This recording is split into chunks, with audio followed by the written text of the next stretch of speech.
Imagina, el volcán a las afueras de tu ciudad lleva semanas echando humo, la ceniza cubre las calles y te han asegurado oficialmente que no hay peligro. A la mañana siguiente, el gobernador que viajó hasta allí para demostrarlo había desaparecido, junto con 30.000 habitantes. Los 10 volcanes más mortíferos de la historia, clasificados por lo que le hicieron a la gente que confió en ellos. El 10º lugar es para el Kilauea, no porque sea el volcán más letal de esta lista, sino porque quizás sea el más implacable. No explota en un único momento catastrófico. Simplemente nunca se detiene. Situado en el flanco sureste de la isla Grande de Hawái, el Kilauea ha estado en erupción continua desde el 3 de enero de 1983. Más de 40 años sin pausa, uno de los eventos volcánicos ininterrumpidos más largos jamás registrados. Mientras los científicos lo miden, mientras las compañías de seguro redactan cláusulas de exclusión a su alrededor, mientras las familias empacan sus coches, se marchan y finalmente regresan, la lava sigue avanzando. La isla es físicamente más grande hoy de lo que era cuando tú naciste. La erupción de 2018 hizo que este hecho abstracto se volviera brutalmente concreto. Sin una advertencia dramática, se abrieron fisuras dentro de la urbanización Leilani Estates, no en algún flanco remoto, sino entre casas, a través de calles pavimentadas, bajo vehículos estacionados. Se formaron 24 grietas separadas en las semanas siguientes. Algunas silbaban azufre, otras se abrieron en fuentes de lava de 60 metros de altura. Calles enteras se convirtieron en ríos de roca fundida, moviéndose aproximadamente al ritmo que pasearías a un perro. Lo suficientemente rápido como para que tuvieras que mantenerte alerta, lo suficientemente lento como para que ver el flujo consumir la valla de madera de un vecino se sintiera casi como un sueño. Luego el porche desapareció. Luego la casa. La roca no se apresuró. No lo necesitaba. El olor es algo que ninguna descripción capta por completo. El dióxido de azufre reaccionando con vegetación en combustión produce algo así como un cable de cobre caliente cruzado con huevos podridos, más una tercera cualidad que simplemente no tiene analogía, porque nada más en la vida ordinaria la genera. En la entrada al océano, donde la lava golpea el agua de mar, la reacción produce lo que los residentes llaman LACE, ácido clorhídrico y partículas de vidrio ultrafinas en una columna que parece exactamente vapor inofensivo. Destruye el tejido pulmonar. La gente que se quedó para proteger sus propiedades aprendió a verificar la dirección del viento antes de abrir una ventana. 716 casas fueron destruidas en 2018. No dañadas, destruidas, disueltas. Las personas que se mantuvieron a una distancia segura y vieron cómo sus casas desaparecían, describieron la misma experiencia de forma independiente. No pánico, no el dolor esperado, sino una extraña indiferencia, como si el cerebro se negara a procesar una pérdida tan completa. Un residente dijo que era como ver arder la memoria de otra persona. No encontrarás un antes y un después dramático con el Kilauea. No hay una única fotografía que capture el momento en que se volvió peligroso, porque ese momento no ha llegado y quizás nunca llegue. Simplemente siempre está transformándose. En la tradición hawaiana, el volcán es el cuerpo vivo de Pele, diosa del fuego y la creación, y la tierra que ella recupera no se pierde, sino que es reclamada. Los científicos describen un punto caliente del manto bajo la placa del Pacífico, responsable de construir toda la cadena de islas hawaianas, isla por isla, a lo largo de millones de años. Ambos marcos están intentando decir lo mismo. Este lugar nunca fue estable, y todos los que construyeron aquí tomaron una decisión que la montaña siempre iba a reclamar. El Kilauea mata lentamente y mata a muy pocos. Pero ponte al borde de un flujo activo al caer la noche, el suelo sangrando naranja a tus pies, el aire con sabor a algo inefable, el suave silbido de la roca volviéndose roca de nuevo. Y la idea de un desastre lento deja de ser reconfortante. Solo significa que tienes más tiempo para verlo llegar. En el puesto número 9, Cotopaxi, Un volcán que parece el arquetipo de lo que debería ser un volcán, y su mortandad acecha de una forma que pocos anticipan. Elevándose 5.897 metros sobre los Andes ecuatorianos, el Cotopaxi es uno de los volcanes activos más altos de la Tierra. Desde la distancia, su cono casi perfecto, cubierto de nieve, parece sacado de una ilustración de libro de texto de geografía. Limpio, simétrico, casi ornamental. Esa apariencia es, precisamente, uno de sus aspectos más peligrosos. La cumbre está permanentemente cubierta de hielo. En tiempos normales, ese glaciar es un espectáculo visual. Durante una erupción, se convierte en el arma. El calor volcánico derrite el hielo casi al instante, y la mezcla resultante de agua de deshielo, ceniza, fragmentos de roca y tierra desplazada forma un lajar, un fango sobrecalentado con la densidad del hormigón húmedo que desciende por los valles fluviales a la velocidad que se alcanza en una autopista. Arrastra rocas del tamaño de camiones de reparto. Fluye sorteando los recodos.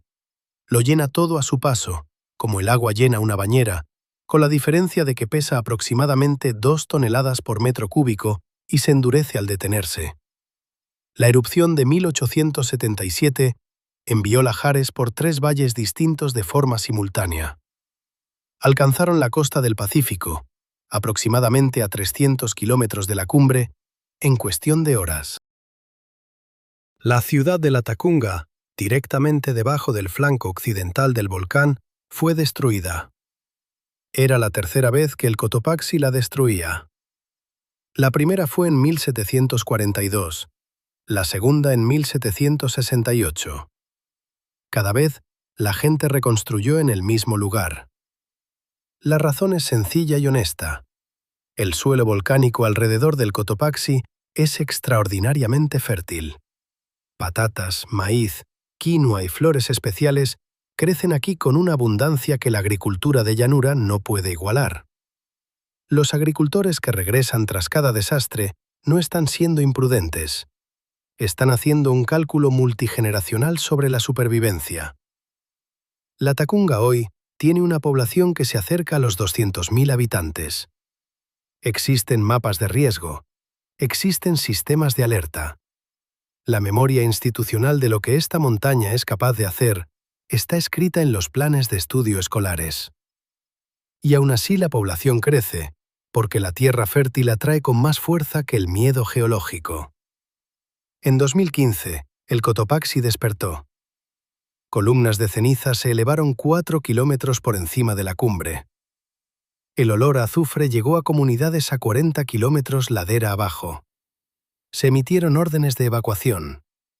Los científicos observaron el glaciar con particular ansiedad. Durante 2 meses, cada indicador sugería que una erupción importante era inminente. Luego la actividad disminuyó. Los evacuados regresaron a casa. El glaciar estaba intacto. El cálculo que nunca cambia. Una erupción seria del Cotopaxi comenzaría a derretir el glaciar a los pocos minutos de la primera liberación significativa de calor. El lajar alcanzaría el borde de Latacunga en aproximadamente 30 minutos. Los puentes principales cruzan los mismos ríos por los que viajaría ese lajar, y esos puentes desaparecerían antes de que la mayoría de los vehículos los alcanzaran. Cientos de miles de personas viven en su trayectoria. Cada mañana el glaciar capta el amanecer andino y resplandece blanco contra un cielo azul, y es genuinamente hermoso, y la gente sube para fotografiarlo, y debajo de él, el magma no tiene calendario ni interés en la fotografía. El Merapi ocupa el 8º lugar, y para entender el porqué, primero hay que comprender la isla donde se asienta. Java tiene una población de 150 millones de personas aglomeradas en una extensión aproximada a la del estado de Nueva York. Las ciudades se funden con los suburbios, que a su vez se confunden con las tierras de cultivo, que se extienden casi sin interrupción hasta la base de los volcanes. El Merapi no es un peligro geológico remoto. Es un volcán rodeado por una de las concentraciones humanas más densas del planeta y entra en erupción de alguna manera cada 2 o 5 años. El mecanismo que lo hace mortal es la corriente de densidad piroclástica, una avalancha supercalentada de gas, roca fragmentada y ceniza que viaja a más de 200 km por hora a temperaturas de entre 300 y 800 grados Celsius. No puedes escapar de esto corriendo. No puedes refugiarte en una casa. La onda de presión que la precede puede arrancar la corteza de los árboles en los bordes de la zona afectada. El pulso térmico que le sigue mata todo en cuestión de segundos. La única advertencia es un sonido que los testigos describen constantemente como un rugido sordo y rasposo que surge de las profundidades, y el olor a roca caliente, punzante y mineral, que te llena los pulmones justo antes de que lo haga todo lo demás. La erupción de 2010 fue la peor del Merapi en un siglo. Los flujos piroclásticos alcanzaron 15 kilómetros desde la cumbre. Las aldeas en ese radio habían sido oficialmente evacuadas, pero 353 personas murieron de todos modos. Algunos eran investigadores que regresaron hacia la montaña para ayudar con las evacuaciones. La mayoría eran residentes que se habían negado a marcharse, no por ignorancia, sino porque habían cultivado esa ladera durante toda su vida, habían sobrevivido a erupciones anteriores y sabían exactamente el valor de esa tierra. La fruta salak, el arroz y verduras especiales crecen en la tierra volcánica con una abundancia que las tierras bajas no pueden replicar. Marcharse significaba abandonar un medio de vida sin garantía de retorno. Entre los fallecidos se encontraba Mba Marijan, de 83 años de edad, quien ostentaba el título hereditario de Juru Kunchi, el guardián oficial del volcán, un papel dentro de la tradición real javanesa cuyo deber era mantener la comunicación ceremonial con el espíritu de la montaña. Se había negado a las órdenes de evacuación, afirmando que su responsabilidad le exigía quedarse. Los equipos de rescate lo encontraron 4 días después de la oleada piroclástica, arrodillado en posición de oración islámica, su cuerpo conservado entre ceniza y escombros endurecidos. La imagen fue transmitida por toda Indonesia. Una nación entera vio a un hombre que había decidido cuál era su deber, y cumplió esa promesa con su propia vida. El Merapi ha vuelto a entrar en erupción desde 2010, en 2014, 2018, 2021. Cada vez, los refugios temporales se llenan. Cada vez, un porcentaje de los residentes se niega a marcharse. Cada vez, cuando la actividad disminuye, las mismas personas regresan por la ladera. La tierra sigue allí. El mercado sigue allí. Y más arriba, el cráter sigue produciendo la ceniza que ha estado enriqueciendo estos campos durante miles de años, indiferente, como siempre, a la distinción entre un don y una amenaza.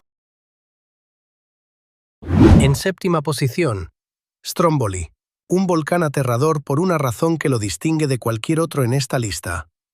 No por lo que ha hecho, sino por lo que nunca ha dejado de hacer.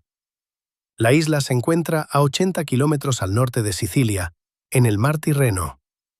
Podrías recorrer su circunferencia en unas pocas horas. Tiene una población permanente de alrededor de 400 personas, unos cuantos hoteles, algunos restaurantes y un volcán que ha estado en erupción sin interrupción significativa durante al menos 2000 años. Los antiguos marineros griegos que navegaban por el Mediterráneo antes de que existieran los mapas náuticos utilizaban el resplandor de la cumbre de Stromboli como un punto de navegación fijo. Los romanos lo llamaron Farus Pelori, el faro de los estrechos. Brillaba cuando cayó el Imperio Romano de Occidente. Brillaba durante las cruzadas. Brillaba cuando Colón cruzó el Atlántico. Brilla ahora mismo. Cada 15 o 20 minutos, en promedio, las chimeneas de la cumbre arrojan fragmentos de lava incandescentes, las llamadas bombas volcánicas, en trayectorias arqueadas que dibujan un trazo naranja en el cielo oscuro.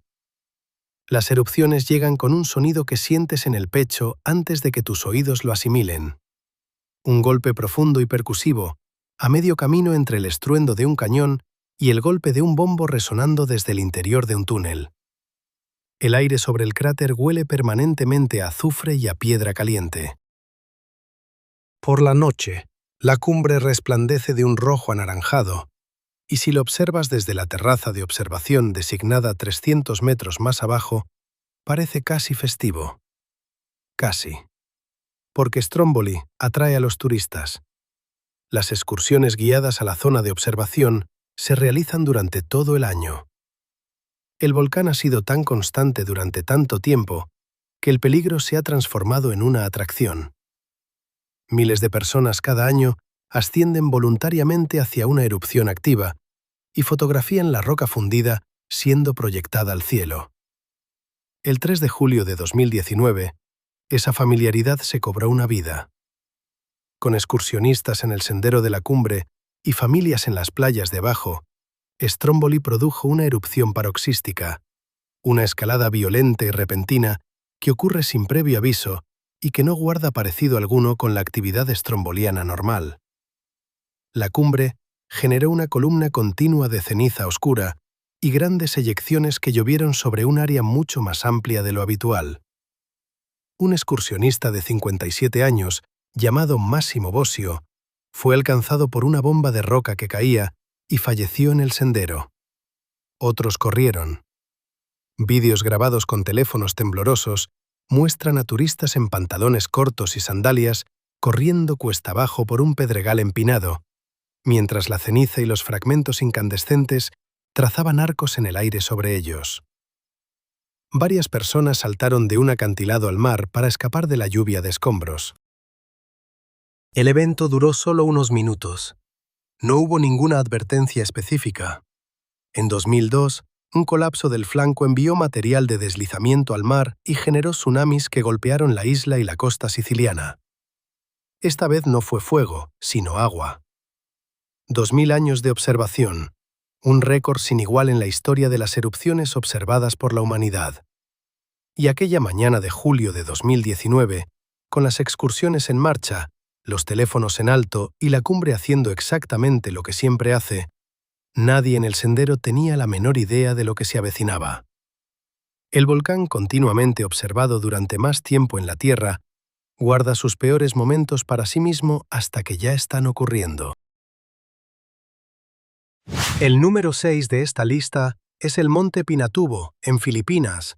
Un volcán que había permanecido inactivo durante 600 años, se consideraba que no representaba una amenaza y luego produjo la segunda erupción más grande de todo el siglo XX.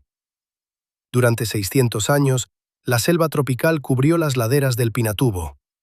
Las comunidades indígenas Aeta, que habían vivido en y alrededor de la montaña durante generaciones, no conservaban memoria oral de ningún peligro por parte de él, porque nadie vivo lo había visto erupcionar. La base aérea Clark, una de las instalaciones militares estadounidenses más grandes de Asia, operaba a 20 kilómetros de la cumbre, ignorando por completo cualquier riesgo geológico. La montaña no tenía mala fama. Era simplemente una colina cubierta de bosque. En marzo de 1991, la colina comenzó a cambiar. Se abrieron fumarolas. Pequeños terremotos se multiplicaron. Apareció un abultamiento en el flanco norte. Un equipo de vulcanólogos del Instituto Filipino de Vulcanología y Sismología se enfrentó a un problema sin una solución sencilla. Creían que una erupción importante se avecinaba, pero sus pruebas eran completamente predictivas, basadas en un volcán sin historial de erupciones modernas. Convencer a los militares, al gobierno local y a cientos de miles de civiles de evacuar, basándose en un pronóstico, no en una emergencia actual, requirió un nivel de confianza institucional que tuvo que construirse bajo presión, semana tras semana, mientras la montaña continuaba con sus lentos preparativos. Para el 12 de junio, las erupciones ya habían tomado la decisión por todos. 60.000 personas evacuaron. El evento principal llegó el 15 de junio, una columna de 40 kilómetros de altura, 10 kilómetros cúbicos de material eyectado a la estratosfera, la erupción visible desde los satélites meteorológicos en órbita. En ese preciso instante, el tifón Yunya llegó a Luzón. El choque de ceniza húmeda y fuertes lluvias generó una combinación para la que ningún modelo de riesgo se había preparado específicamente. La ceniza volcánica absorbe agua y se convierte en hormigón. Los techos que habían sobrevivido a la erupción misma se derrumbaron bajo el peso acumulado. Hospitales y refugios, los lugares a los que la gente había ido en busca de seguridad, se desplomaron sobre ellos. De las 847 muertes confirmadas, la mayoría no provino de flujos piroclásticos, sino de los techos. Lo que siguió tomó años. Los depósitos de ceniza a lo largo de la Sierra de Zambales permanecieron inestables. Cada estación lluviosa, los tifones los movilizaban, convirtiéndolos en nuevos lahares que sepultaban zonas enteras. La ciudad de Bacolor desapareció por etapas, primero hasta sus plantas bajas, luego hasta las líneas de sus tejados, luego hasta la cima del campanario de su iglesia, hasta que solo la cúpula del campanario fue visible sobre una llanura gris y plana. Todavía permanece allí. La inyección de dióxido de azufre del Pinatubo redujo las temperaturas globales promedio en aproximadamente medio grado Celsius durante 2 años completos. Los rendimientos de los cultivos disminuyeron en el medio oeste estadounidense y en todo el este de Asia. La mayoría de las personas que notaron un verano ligeramente más fresco en 1992 no tenían ni idea de que una erupción al otro lado del planeta lo había causado. El pueblo Aeta nunca regresó. Una comunidad con una presencia continua en esa montaña durante siglos perdió su patria de forma permanente en una sola tarde. Y ningún programa de reasentamiento en las décadas transcurridas desde entonces ha reemplazado completamente lo que esa tierra significaba para ellos. Krakatoa ocupa el 5º lugar, no solo por el número de muertos, sino por el sonido que produjo al morir. La mañana del 27 de agosto de 1883, la isla de Krakatoa, en el estrecho de Sonda, entre Java y Sumatra, explotó. Lo que sucedió a continuación cruzó un umbral que la mayoría de nosotros jamás experimentará. El punto en que un sonido deja de ser algo que escuchas para convertirse en algo que te golpea, que te impacta. La erupción produjo lo que, según el consenso científico actual, sigue siendo el sonido más potente jamás registrado en la historia de la humanidad. Se escuchó claramente en Batavia, la actual Yakarta, a 160 kilómetros de distancia. Se escuchó en Australia, a 4.800 kilómetros al sureste. Se escuchó cerca de Mauricio, a casi 5.000 kilómetros al suroeste. Las personas en esas ubicaciones describieron un sonido similar al de disparos de cañón lejanos y salieron en busca de un barco en apuros. La onda de presión rodeó la Tierra 4 veces y fue registrada por barómetros en Londres antes de que se desvaneciera por debajo del umbral de detección. La explosión derrumbó los 2/3 septentrionales de la isla en la cámara de magma vacía. Ese colapso desplazó el mar. Los tsunamis resultantes golpearon las costas de Java y Sumatra con muros de agua de hasta 30 metros de altura, llegando a las aldeas costeras en plena noche y sin previo aviso. El número oficial de muertos registrado por la colonia holandesa fue de 36.000. Los historiadores creen que la cifra fue mayor. Comunidades costeras enteras simplemente desaparecieron, sin que quedara nadie para ser contado. Se registraron 165 aldeas como destruidas. La columna de ceniza alcanzó 50 kilómetros de altura en el cielo. Aerosoles de dióxido de azufre se difundieron globalmente durante los meses siguientes y dispersaron la luz solar entrante, produciendo cielos de resplandor crepuscular en toda Europa y Norteamérica que los testigos describieron como los más extraordinarios que jamás habían visto. Un carmesí profundo y violeta que persistía mucho después del atardecer y atraía multitudes a las calles para observar. El pintor noruego Edvard Munch plasmó esos cielos en su pintura de 1893, El Grito. El paisaje rojo sangre detrás de la figura central no fue una invención expresionista, era literalmente como lucía el cielo sobre Oslo. Historiadores del arte han confirmado la correspondencia meteorológica. La imagen más reconocible del arte occidental fue pintada por un volcán. En 1927, un nuevo cono emergió del lecho marino dentro de la caldera de 1883 y rompió la superficie. Los lugareños lo llamaron Anak Krakatau, hijo del Krakatoa. El 22 de diciembre de 2018, una parte de su flanco suroeste colapsó en el mar durante una erupción. El tsunami resultante golpeó las costas de Banten y Lampung sin activar ninguna alarma, porque las olas fueron generadas por un deslizamiento de tierra submarino, invisible para la red de detección basada en terremotos. 430 personas murieron. No se había emitido ninguna advertencia.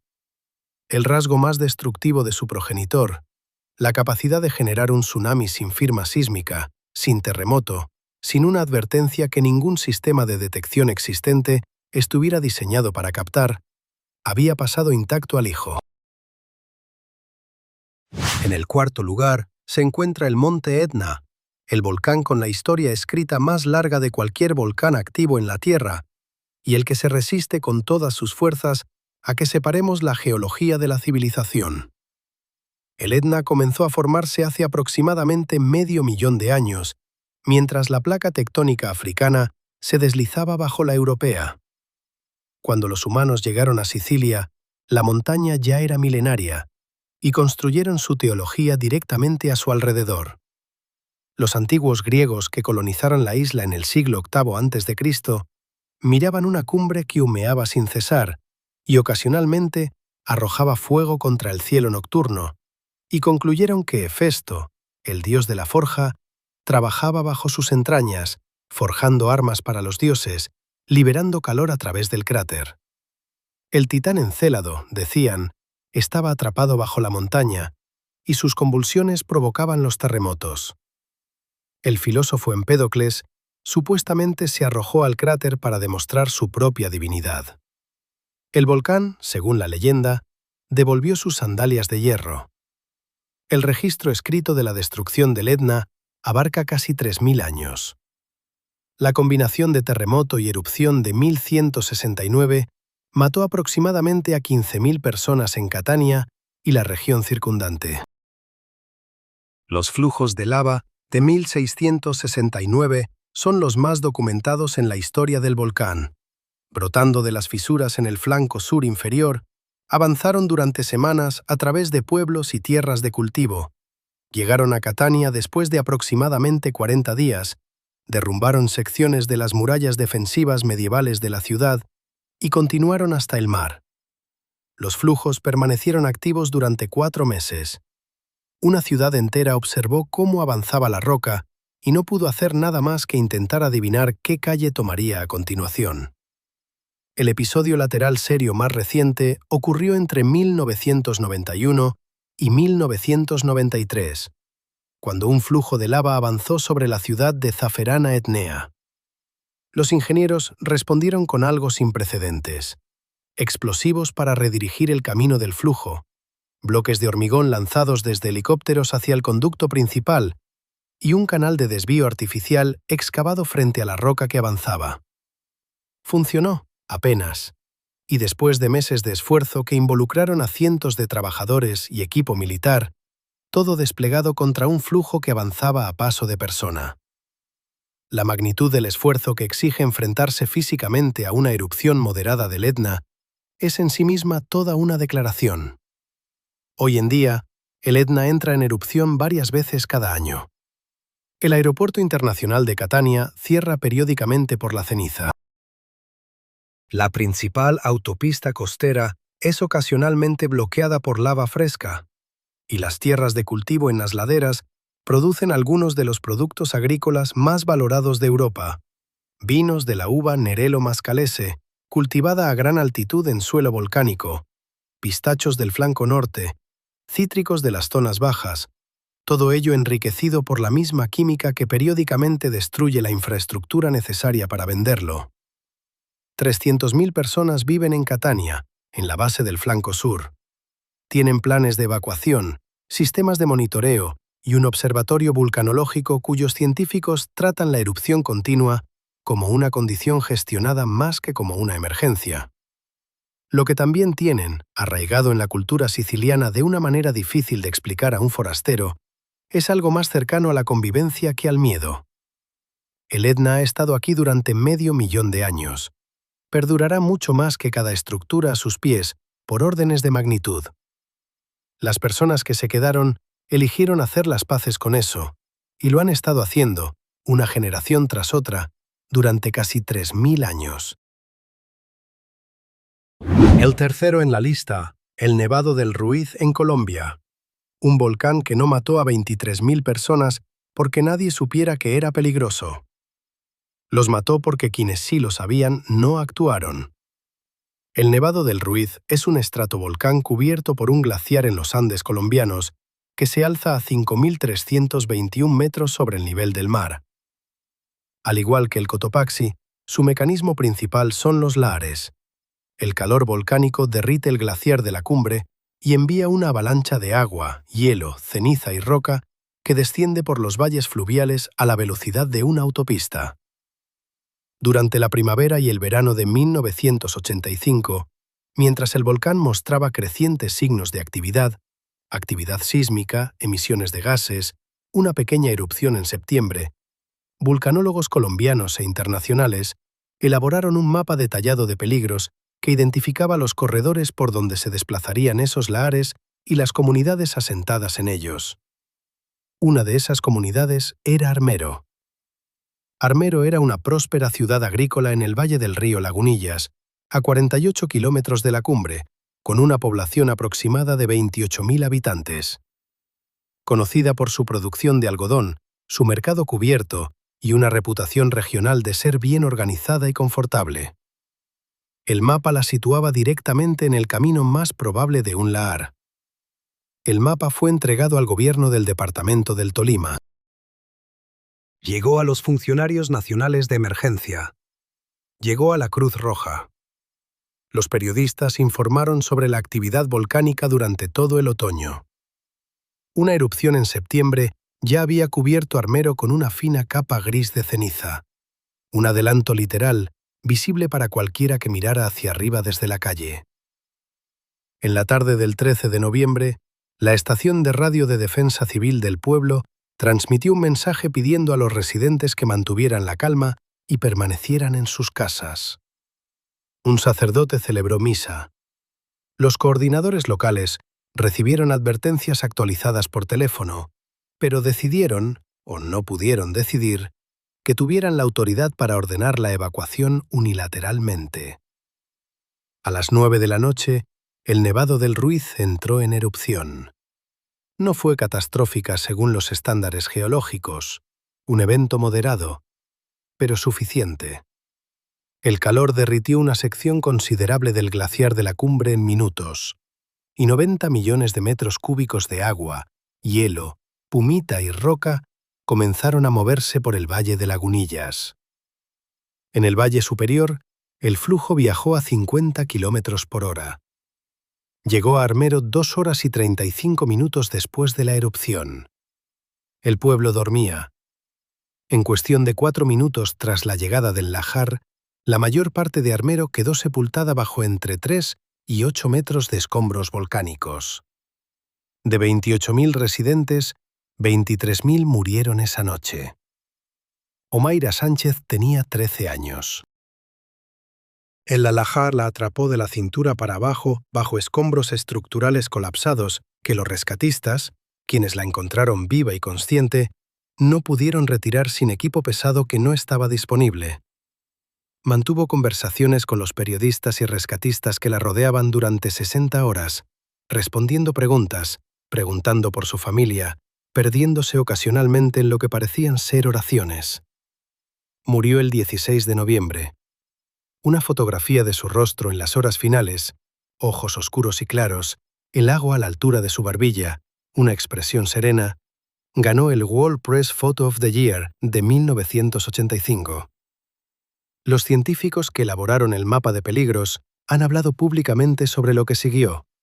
No culpa, las advertencias habían sido dadas. Algo que no tiene un nombre claro. El peso específico de haber tenido la razón de forma tan precisa y de no haber sido escuchados con la precisión justa para que importara. El segundo lugar en esta lista lo ocupa el Tambora, la erupción volcánica más grande registrada en la historia de la humanidad y un evento cuyas repercusiones trascendieron las fronteras físicas que la propia montaña jamás podría tocar. La tarde del 5 de abril de 1815, los habitantes de Sumbawa, Lombok y Bali escucharon un ruido que sonaba como disparos de cañón y salieron en busca de batallas navales que no existían. Barcos coloniales cambiaron de rumbo. Las autoridades enviaron correspondencia urgente indagando sobre enfrentamientos que nadie podía explicar. Lo que escuchaban era el inicio de una erupción que alcanzaría un 7 en el índice de explosividad volcánica, una escala que llega hasta el 8, aproximadamente 1000 veces más potente que la erupción del Monte Santa Elena en 1980. El 10 de abril, el clímax. La columna eruptiva se elevó 43 kilómetros hasta la estratosfera. 100 kilómetros cúbicos de material fueron expulsados. La cumbre, que antes se alzaba aproximadamente a 4.300 metros, desapareció, reemplazada por una caldera de 6 kilómetros de ancho y 1 kilómetro de profundidad. Los tres reinos que habían existido en las laderas del Tambora, Pecat y Sangar, fueron aniquilados. Los flujos piroclásticos alcanzaron el mar por todos los lados de la península. 10.000 personas murieron en la erupción misma. Pero el verdadero número de víctimas mortales de la erupción fue global, aplazado e imperceptible para casi todos los que la sufrieron. El dióxido de azufre inyectado en la estratosfera formó aerosoles que rodearon el planeta y comenzaron a reflejar la radiación solar de vuelta al espacio. Para 1816, el efecto era perceptible en todas partes al norte del Ecuador. En Nueva Inglaterra, la primavera llegó con normalidad y luego dio marcha atrás. Junio trajo heladas a Vermont, Maine y New Hampshire. Los agricultores vieron cómo sus cultivos morían en lo que, según los calendarios, era pleno verano. En agosto, nevó en Quebec. Los precios de los cereales se duplicaron y triplicaron. Miles de familias de agricultores abandonaron el noreste de los Estados Unidos y se trasladaron al oeste, a Ohio, Indiana y más allá, una oleada migratoria que los historiadores rastrean directamente hasta esta única erupción. En Europa, 1816 desató condiciones de hambruna en Suiza, Alemania, Francia y las Islas Británicas. Irlanda sufrió tifus además de la pérdida de cosechas. A lo largo del continente, poblaciones hambrientas se reubicaron, remodelando los patrones demográficos de toda una generación. Entre 65.000 y 100.000 personas murieron de hambruna y enfermedades asociadas en Europa en 1816 y 1817, la mayoría de ellas completamente ajenas a que una montaña en las Indias Orientales neerlandesas había causado el frío. Aquel mismo verano, frío, oscuro, lluvioso, anómalo, un grupo de escritores refugiados en la villa Diodati, a orillas del lago Lemán, se quedaron sin cosas que hacer bajo techo y se desafiaron a escribir historias de terror. Lord Byron concibió Darkness, un poema que imaginaba un mundo donde el sol se había extinguido. Una joven de 18 años llamada Mary Godwin comenzó a escribir sobre un científico que creó vida a partir de materia muerta y no pudo controlar lo que había hecho. La terminó 2 años después, ya casada, y la publicó como Mary Shelley. El libro era Frankenstein. La novela de terror más leída en inglés fue concebida durante un verano anómalo en Suiza, porque una montaña en la isla de Sumbawa había 15 meses antes lanzado su cumbre a la atmósfera superior. El Tambora no solo mató. Remodeló los patrones migratorios, provocó la ruina de cosechas en 3 continentes y, casi como un detalle menor, le dio al mundo su historia de monstruos más perdurable. En el puesto número 1, Mont Pelé, Martinica, un volcán que se gana la posición principal no por su escala, sino por su precisión. En 8 minutos, una mañana de mayo de 1902, borró del mapa una ciudad de 30.000 personas.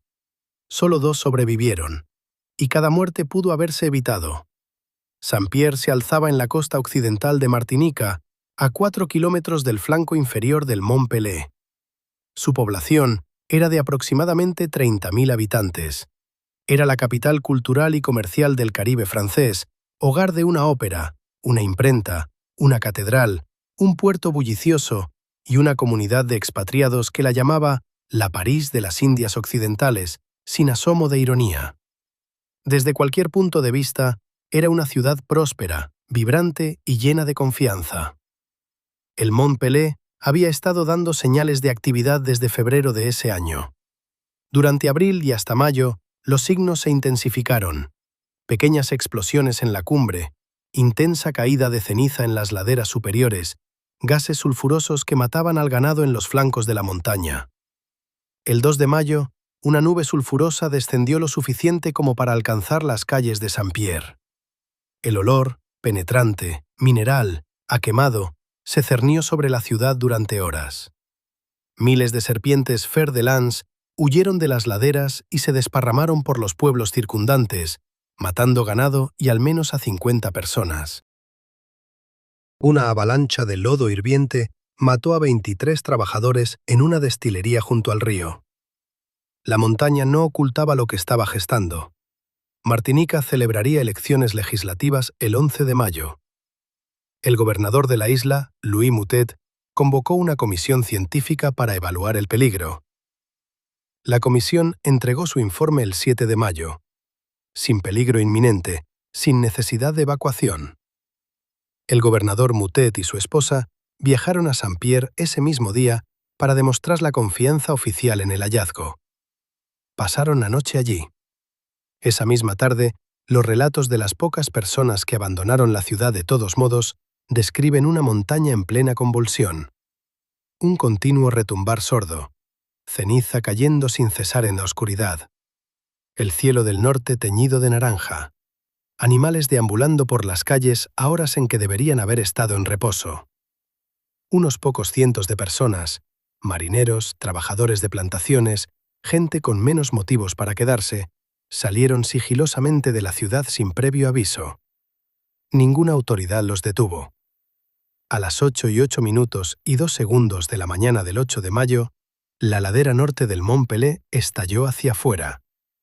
No desde la cumbre, sino desde el flanco, lateralmente, directo hacia Saint-Pierre.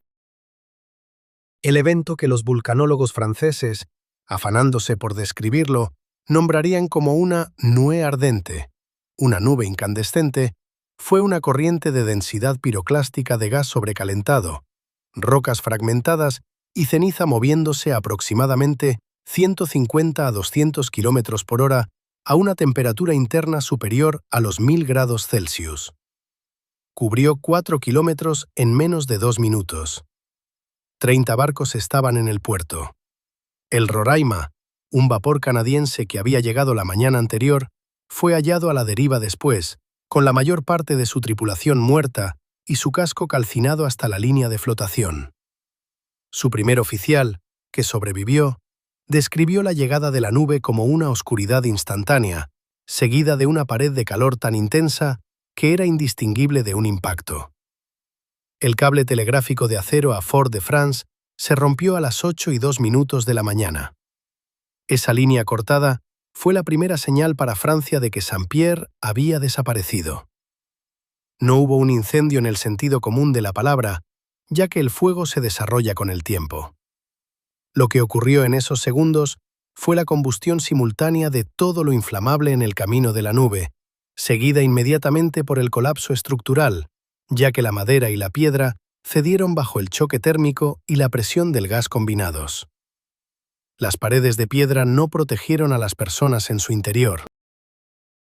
Un poste telegráfico de acero, examinado después, estaba doblado y parcialmente derretido en su base. 30.000 personas, 2 supervivientes. Louis-Auguste Siparis había sido arrestado 4 días antes y se encontraba en la celda de castigo de la cárcel de la ciudad, de gruesa piedra volcánica por todos lados, con una única y pequeña rejilla de ventilación en la puerta. El gas de la nube entró por la rejilla y le causó graves quemaduras en los brazos, la espalda y las piernas expuestos. Las paredes resistieron. Fue encontrado 4 días después, vivo, gritando desde el interior de una caja de piedras sellada en medio de un cementerio. Fue indultado, firmó con el circo Barnum y Bailey, viajó durante años como el prisionero de Saint-Pierre y murió en Martinica en 1929. Léon Compère Leandre vivía en las afueras de la ciudad, en la ladera de la montaña. Describió una avalancha de calor insoportable, la pérdida del conocimiento y el despertar fuera de su casa con graves quemaduras y su familia muerta a su alrededor. Caminó hasta un pueblo vecino. Sobrevivió. Murió en 1936. El gobernador Moutet murió en Saint-Pierre. Su esposa murió con él. Los miembros de la comisión que habían firmado el informe de seguridad estaban en la ciudad cuando la nube llegó. ¿Qué habrías hecho tú en una ciudad que acababa de ser oficialmente declarada segura, con las elecciones a 4 días y el propio gobernador durmiendo a pocas calles de distancia? Deja tu respuesta en los comentarios. Porque la gente que se quedó creyó a quienes se les pagaba por su conocimiento.